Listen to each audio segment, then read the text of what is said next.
Hey, welcome back to Story Glory. Here, I'll share submitted stories, Reddit posts, stories I find on the net, as well as a few of my own. If you like the story, please be sure to comment, like, and subscribe. Reddit post. Am I the a-hole for not taking my wife back? I got married to my wife a few years back. We were college friends and hit off pretty quickly. We both were in medical college, had the same interest and belief, and loved traveling and pets. She was the dream girl for me, and she's the only one I have ever dated. She was perfect for me. That was 10 years ago. We were dating for 10 years and married 2 years back. 18 to 28 dating. Got married when we were 29.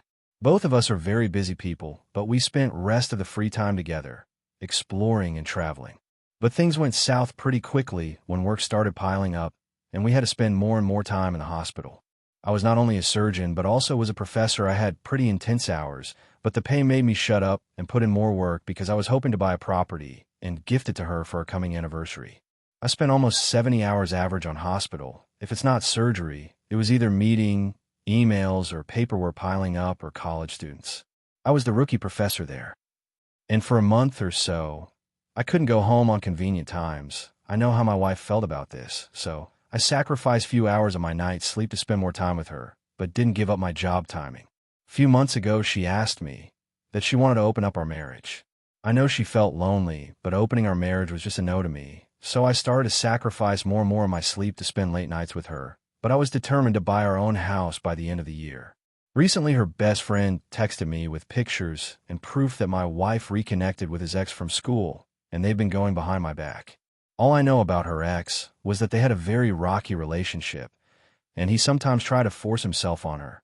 That's what she said to me. So I first refused to believe that my wife would do something like this, but after seeing the pictures, I don't know for sure. I don't know if I'm paranoid, but after that text from her friend, I think I started things more clearly. The weekend she takes off and comes home late. The men's colognes I tried so hard to ignore, and everything just made sense. I confronted her, and she was not even sorry for what she did. She said she needed the attention and that I couldn't provide it to her, so she went looking for it somewhere else who could provide it. Very straight up. I genuinely didn't know what to do, but the only thing I know was that I don't want to be with this woman anymore. I didn't tell her about the house or anything as I asked her pack and get out by tomorrow.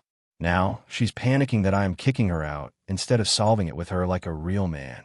Yesterday was her first day staying with her ex, and she's already texting me, telling me that she can't be living in a crappy old apartment and wants to come back home.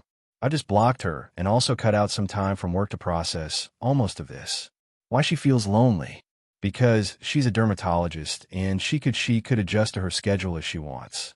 She owns a small clinic and had multiple doctors working, so she has more flexible time than me.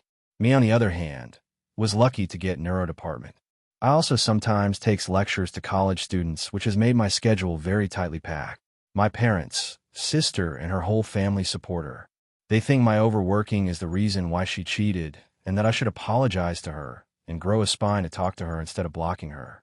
I'm kind of starting to believe that I might be the asshole for overworking so much and driving her away, and feel honestly guilty now. Also, sorry for the very long post. I just needed to get that off my chest, and English is not my first language. Update. This blew up, and I am thankful for all the advice and backlash I've gotten. It made me see how much of an asshole I have been, and half of our marriage failing is on my part. So few hours after I posted it, I finally got the courage to call my wife and confront her. I didn't let her get a warm greetings and all of that. I firstly apologized for being working not stop and made her feel like I didn't prioritize our relationship and her. I then asked why she cheated on me, to which she replied Aegean with "You were never here and I needed attention. I needed someone to see me." I told her that she could have talked with me, and I accepted that I am also kind of the asshole there. I asked her from when this was going on, and her answer shook me. 4 or 5 years. Even before our marriage, she was cheating on me with this man. I asked why before 5 years, as I wasn't as busy as I am now, so what made her cheated on me? She said that her being the only guy she dated, she felt like she needed to explore more and not to be tied down to me, so she reached out to multiple people, and her ex is just one of them. But after I proposed, she felt even burdened and slept with multiple men to get over, and started resenting me for tying her down. I was honestly crying at that point, but held back and said I held no resentment toward her since half of it is my fault. She said proceeded to ask me if she could come back to the apartment and start living together like nothing happened.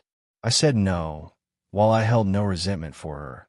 Living in her again and trusting her was something I couldn't do. She cried and begged, telling me that she hated her ex-place.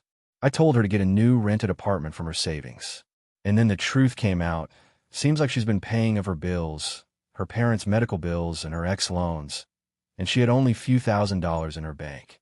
I refused to let her come here again and politely said that she could live with her parents or anyone. I clearly mentioned that I would be filing for divorce later after all of this is cooled off, and right now, I am in even more headache than I originally was, on my way to hit the gym.